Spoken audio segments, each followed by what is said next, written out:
Bismillahirrahmanirrahim. Assalamu alaikum everyone. Welcome to Flaflix with another lesson. So today the topic is again your compulsory question, and this is the history and importance of Hadith, and the subtopic is the compilation of Hadith. We already have done its first part. We have done first two eras of compilation, era during the life of the prophet and the compilation after his demise, the era of sahabas of holy prophet sallallahu alaihi wasallam, or the direct companions of holy prophet sallallahu alaihi wasallam. Today we will do the remaining two. So let's start with the third era, that is the age of followers of the companions. They are also known tabain, and their time period is 101 to 200. Okay, let's start the topic now. The generation who learned from the companions became known as the successors. They wrote and preserved all the ahadis taught by their teachers, means companions of the prophet. Most of the ahadis were transmitted orally, which is why it was considered important to save them in written form. Muhammad Shihab Zohri, the first regular compiler, was one of the most distinguished traditionists of this period.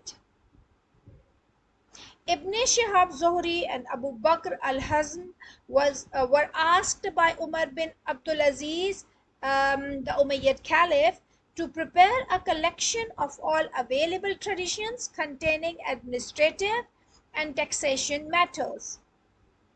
Umar too, means Umar bin Abdulaziz, the Umayyad Caliph, wrote to his governor Abu Bakr al-Hazm, and he said, "Whatever sayings of Prophet can be found, write them down, for I fear the loss of knowledge and the disappearance of learned men. And do not accept anything but the hadith of the Prophet, and people should make knowledge public." The collection of Shihab Zohri and Abu Bakr al-Hazm are the works of this period. Tabain devoted their entire lives to collecting traditions from different centers of learning, with the result that a large number of traditions were preserved. Important works of this period were carried out by Abdullah bin Mubarak, belonged to Khorasan. Khorasan is the place where he lived. Abu Bakr Rabi Sheba from Kufa. Sufyan bin Oyana of Medina. So here are some compilations done by the Tabain, followers of the Sahabas of the Holy Prophet sallallahu alaihi wasallam. During this period, not only the traditions of the Prophet were collected, but also the verdicts and sayings of the followers of the companions and that of the house of the family of the Holy Prophet were also compiled. It means in Tabain time, not only hadith of the Prophet was saved in written form, but whatever was said by the followers of the Prophet and family members of the Prophet, everything related to them was also kept saved. That is why this period is the most important one. The outstanding works of this period were Al-Muwatta by Imam Malik bin Anas, and this was a legal textbook. Al-Muwatta is the collection of hadith books. Kitab al-Athar is the book name compiled by Imam Abu Hanifa. Al-Musannaf, again this is the book of hadith compiled by Imam Razak. Musnad Ahmad bin Hanbal, and it was compiled by Imam Ahmad bin Hanbal. And other new thing that was introduced here in this era was the appearance of, or the formation of, Hanafi and Maliki school of legal thought. They were also formulated during this period. Musnad and Musannaf collections also appeared in the same era. Musnad are narrator-wise collections, while Musannaf collections are topical collections. Musnad Ahmad consists of more than 30,000 ahadith and was compiled narrator-wise, such as Musnad Aisha, Musnad Abu Bakr, Musnad Imam Abu Huraira, and Musnad Hazrat Ali, etc. Some Muslims realized that it was difficult to find ahadith in Musnad collections. Therefore, Musannaf books were compiled, and Musannaf books are the collections which were compiled chapter-wise. In this category, the collection of ahadith was grouped into chapters and sub-chapters according to their theme. For example, chapter of prayer, chapter of fasting, chapter of zakah, and so on. Among these collections, books of Imam Malik and Musannaf of Abdul Razak are famous. Are all 6 authentic books are written on the basis of chapters. So all 6 books are Musannaf collections. Al-Muwatta by Imam Malik, who was the founder of Maliki school of thought, was the first collection of this period. It consists of 2,000 traditions of the Holy Prophet, mainly about the laws of jurisprudence. Now we will start the last era of compilation, and that is the age of the followers of Tabain, and they are also known as Taba Tabain. Their time period is 200 to 300 after Hijrah.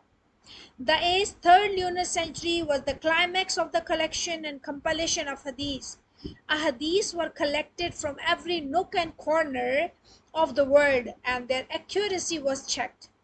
A strict criteria was fixed to test the reliability of the narrators and the text of Ahadith, to avoid any possibility of false attempts by the enemies of Islam over the golden treasure of Ahadith.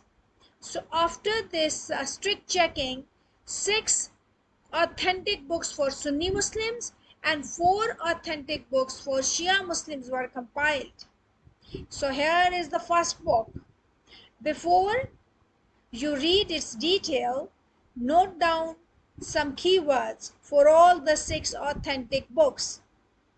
Take a paper and pen and write down all these important points that is necessary to mention in each book.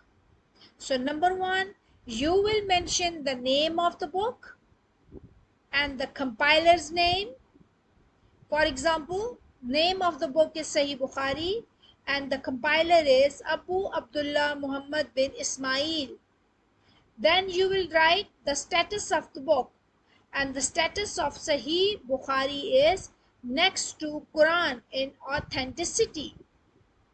Then you will explain the journeys he took to get all these ahadith for his book. Then you will mention his good character, and at the end you have to give the number of total narrations, total of ahadith he added in his book. Okay, I will read the first one for you, rest you will read on your own. For example, Sahih Bukhari, and it was compiled by Abu Abdullah Muhammad bin Ismail. He had a sharp, retentive memory. He learned ahadith from a very early age. He traveled throughout the Muslim world for nearly 40 years of the collections of hadith. For this, he visited Iran, Iraq, Syria, Egypt, Mecca, Medina, and etc. So these all are the areas he visited and collected ahadith from. His Sahih is the next to the Holy Quran in authenticity and is more reliable and original. Okay. This book contains almost 7275 ahadith out of 600,000. He started the chapters with the verse from the Quran on the related teaching. The collection of ahadith is called Jami. Jami means the book which contains all the rules of Islam, not just fiqh or the laws. It also tells us about everything. For example, it tells you about political, religious, economic, social, historical, and biographical knowledge as well. To compile this book, the author observed strict rules to check if the sanad is pious, brilliant, and unbroken, and he also checked its matan. Okay. Then next book is Sahih, and the way of writing the answer is just the same I did in Sahih Bukhari. Book number 3 is Jame Tirmizi, and the number 4 is Sunan Abi Dawud. Next book is Sunan Ibn Majah, then Sunan Nisai,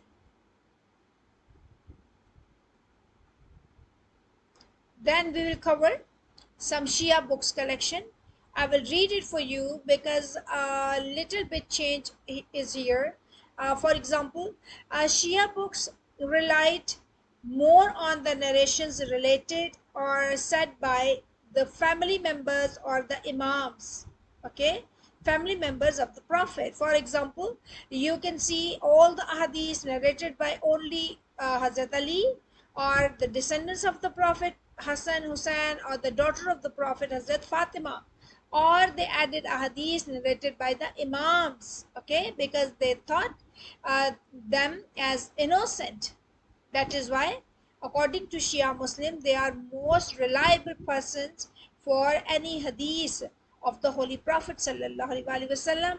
And then on these basis, they have 4 authentic collections of book. Number 1 is Al-Kafi fi Ilm-ad-Din, compiled by Abu Jafar Muhammad bin Yaqub. It contains 16,000 hadiths. Book number 2 is Man La Yadurruhu Al-Faqih.